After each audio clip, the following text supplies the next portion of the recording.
To see you this morning. Look, on the Ukraine situation, there's all this talk of red flags. There's all these predictions that Russia and Moscow is going to take action imminently. Again, it's all a bit of guesswork, isn't it? Well, why are we talking up the game here rather than actually waiting to see what happens and keeping stum in the meantime? Well, we're not, Stephen. I don't think we're talking up. Look, there is this enormous build-up of military personnel and hardware, at the border with Ukraine, not just in one place, but right around an arc, approaching the border of that country. There's no sign in that build-up slowing, let alone reversing. And so it's really, really important that we're ready for what may follow. But I must stress that it doesn't have to follow. It's not inevitable. This is with Vladimir Putin. He can choose the diplomatic route. That route is available. And obviously, that is what we strongly, strongly encourage. To experts over the past few weekends who have all said, well, it seems like we're trying to up the ante here rather than focusing on the diplomatic moves. The sort of carrot and stick approach, and we're concentrating on the stick. No, I don't, Stephen. I don't think that's right at all. Look, it's clear here who is the aggressor.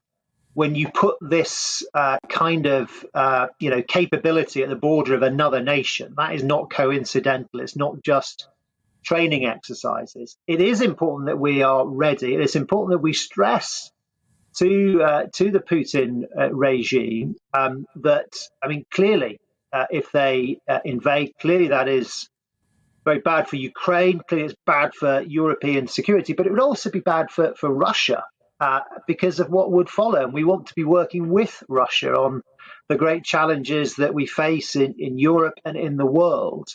And so, it is right that we set that up. But we're also really, really clear that the diplomatic route is the one to go down. There's nothing inevitable about an invasion and about conflict.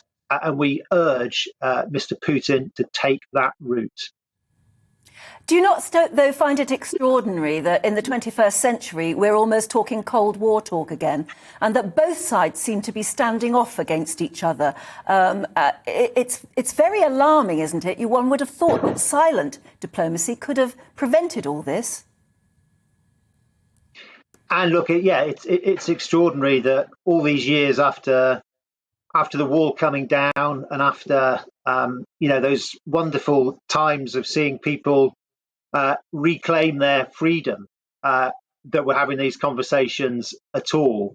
But I don't think it's like a Cold War in most other sense. I mean, this is an act of aggression. NATO is a defensive alliance. It always has been. And of course, sovereign nations should be free to choose who they ally with for defence and security, and that's what we're about in the NATO alliance, and the leading position that this country takes in NATO, and indeed in our preparedness right now in terms of standing by shoulder to shoulder with our friends in Ukraine, but also in the wider region, making sure that we have troops on standby for a humanitarian response in that area, making sure that we've got the arrangements in place so that British nationals, obviously in Ukraine, can come out, but supporting the Ukrainian people